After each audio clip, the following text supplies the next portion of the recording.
them, and I get to call them so cool. Well, I want you to know that sometimes life is not this cool. Have you ever had your world rocked? Anybody? I think we've all had moments like that. I want to share with you a moment in my life where my world was rocked. When I was 7 years old, my dad was incarcerated for illegal drug trafficking, and that left our small family of 3, I have an older brother and a younger sister, in a financial mess. My mom, not speaking the language, she's an immigrant here, was left with a home that had been mortgaged 3 times so that my dad could pay off his bad business deals. So our mortgage in 1984 was over $1,000 a month. That may not seem like a lot today, but the country average in 1984 was about $300 a month. That's like having a $3,500, $4,000 mortgage today. A single mom who did not speak the language with 3 children under the age of 9. What would you have done? Well, my mom's first step, I will never forget, was to her knees to pray to God for guidance. I saw the distress in her eyes, and I asked her, Mom, what can we do? Tell me, you have to tell me. She didn't want to tell me what was happening. I was like, Mom, you don't have anyone else to tell. You don't have any family here? You don't have any friends here? You don't speak the language? You're gonna have to tell me. And she told me, and I said, I know what we're gonna do. We're gonna clean homes. And that is where our small family business began. My mom worked full-time at a private Christian school so that the 3 of us could go to school there tuition-free. And after school, our job was to clean homes. We cleaned homes every day, and on Sunday it was our day off, and we cleaned the church. It was in this season that God planted a seed in my life, a desire to provide for my mom and a desire to provide for my family. I had a dream of going to college and getting that piece of paper and making tons of money and then taking care of my mom forever.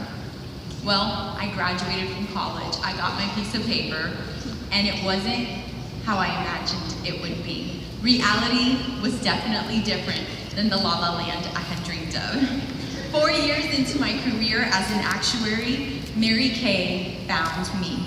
I fell in love with everything you probably fell in love with too. The philosophies of God first, family second, career third, golden rule thinking, and make me feel important. The flexibility and the unlimited earning potential. And with God as my life partner, I rewrote the story for myself and for others. I broke the curse of generational bondage to secure our family's future with the Family Security Program.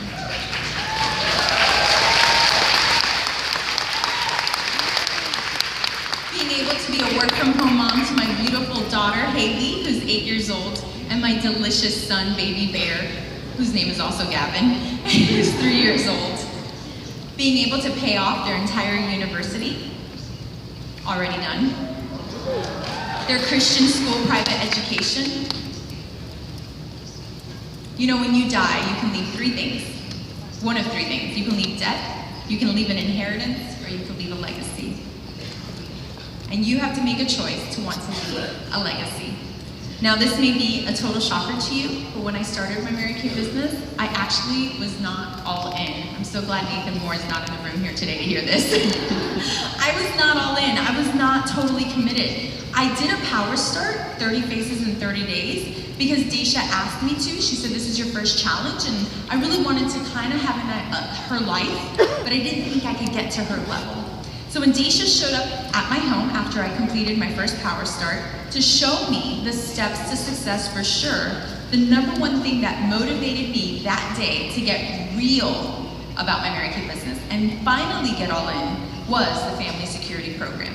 I knew with that Family Security Program, God forbid anything should happen to me, my family would be provided for, and that is all I ever wanted. When God is getting ready to do a new thing for you, He repositions you. God wants you in the right place at the right time.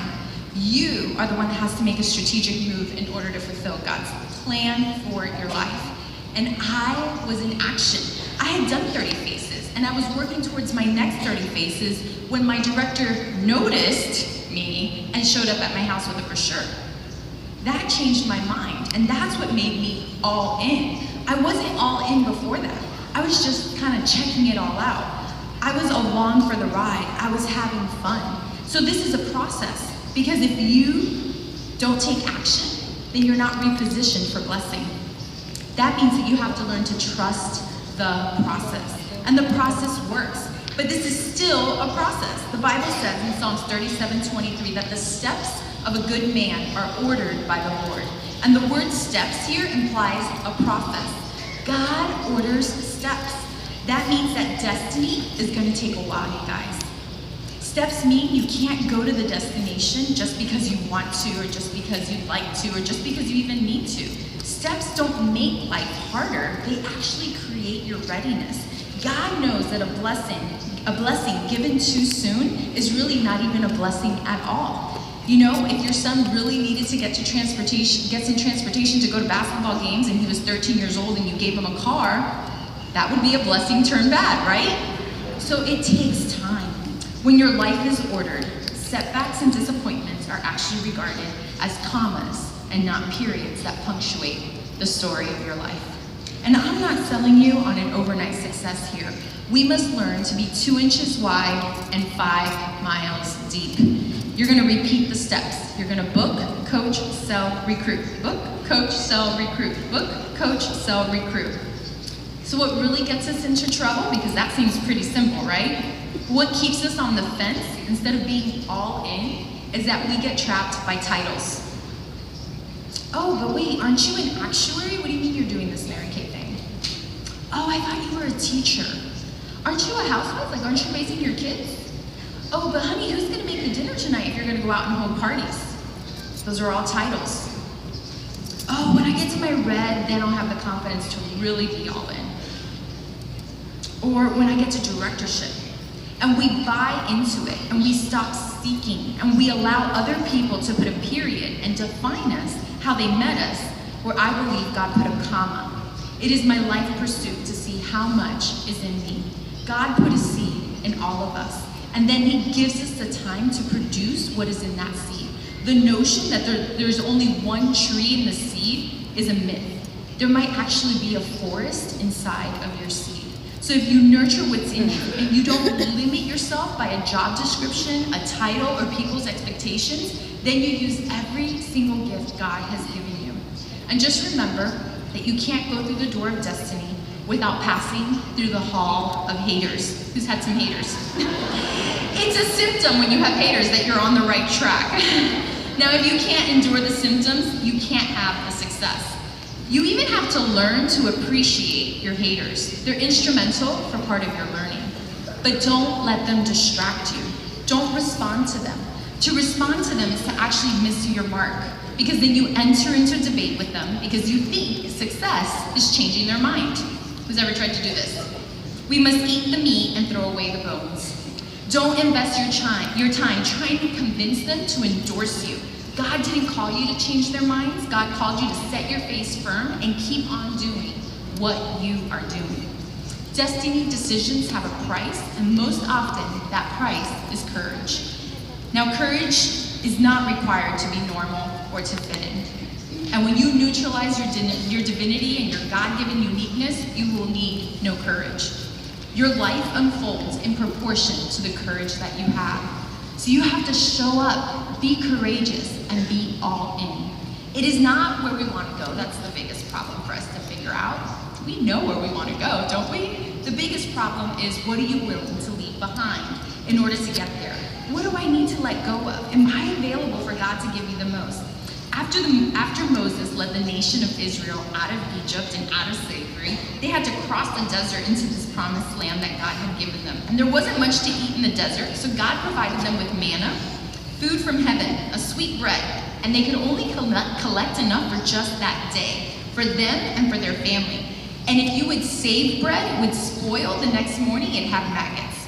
So are you trying to save bread that was meant to spoil? Are you trying to hold on to yesterday's vision and move forward with your new vision? You must have the grace to let go of the vision you had in order to grab onto a new vision.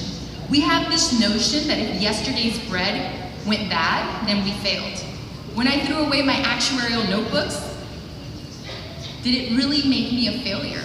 Well, today nobody introduced me on this stage as a failed actuary, right? So many times the solutions we seek are provided by the people with whom we have relationship. I want us to think about our alignment instead of our assignment. Assignments are known as titles, right? So think about your alignment. The world tells you to focus on what you're doing and the money you're making and the position you have, and everything else is going to come after that. We get it, but do we really get it? Do we really prioritize our alignment over our assignments? You know, the Bible doesn't talk about the type of job you should have and how much money to make and your dreams coming true, but it sure does talk a whole lot about the people you hang out with. And you will become an average of the 5 people you spend the most time with. And your assignment is not nearly as important as your alignment. I know many times we pray for God to bless us and to show us favor, but what God cannot make happen for you is the type of relationships that you have. Don't miss the power of this tribe. Don't miss the power of your alignments. When you can't believe for yourself, there are people in this room that will believe for you. When you can't dream for yourself, hang on to the dream that your director has for you. When you're going through a hard time and can't give anymore, we're here locked arm in arm with you, fighting on your behalf. The power of coming into agreement and into alignment. You will find your purpose in the midst of your alignment. Now, you can be with people who are going to hold you back and who aren't going to believe for you. You can be with people that will make you say, oh, I'm so glad I'm with these people who really have no hope. I'm so glad I'm with people that have no faith.